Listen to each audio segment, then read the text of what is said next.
उस ऊँट के साथ बांध देते हैं बाया पैर को पश्चिम की तरफ, जो चेहरा करके ऊँट खड़ा रखा गया था उस ऊँट के साथ बांध देते हैं। और हजरत अबू जहल कहते हैं, आए सुमैया अब बता, अब अगर हम ऊँटों को कोड़ा मारे तो बस सिर्फ कोड़ा मारने की ही देरी है कि ये ऊँट दौड़ पड़े और तू दो टुकड़ों में पड़ जाए, दो हिस्सों में, दो भाग में पड़ जाए। अब ये तू सोच ले तेरी अंजाम क्या होगा। ये मंजर देखकर हजरत अम्मार क्या होने आंसू आ जाते हैं, ये मंजर देखकर हजरत यासीर क्या होने आंसू आ जाते हैं। सुमैया मुस्कुराती हुई कहती है, आए मेरे बेटे अम्मार, तुम्हें रोने की जरूरत नहीं है।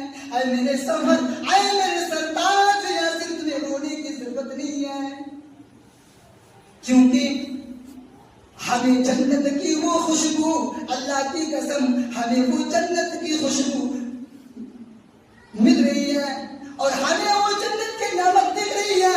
भला कोई जन्नत की नेमत देख लेने के बाद, जन्नत की खुशबू अपनी नाक से सूंघ लेने के बाद क्या वो इस्लाम से पलट जाए?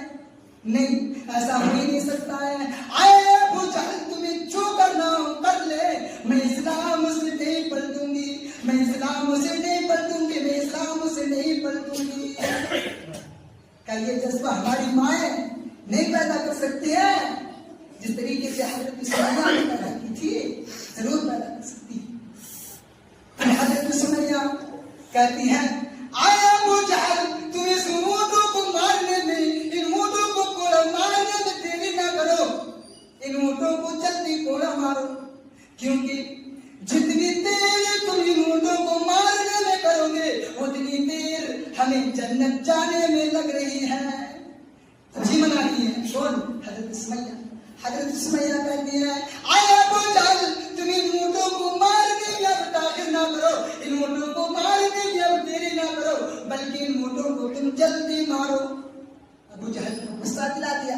अबू जहल को गुस्सा आता है, वो कोड़ा ऊँटों को मार देते, एक ऊँट पूरब की तरफ खींचता है, दूसरा ऊँट पश्चिम की तरफ खींचता है। हजरत सुमैया के जिस्म दो हिस्सों में, दो भागों में पड़ जाते हैं। एक हिस्सा गर्दन के यहाँ से अलग हो जाते हैं और एक हिस्सा सर के साथ बाकी रह जाता है। फिर भी हजरत सुमैया के चेहरे पर मुस्कुराहट खत्म नहीं होती है। ईमान की वजह से, वो ईमान की जिसमें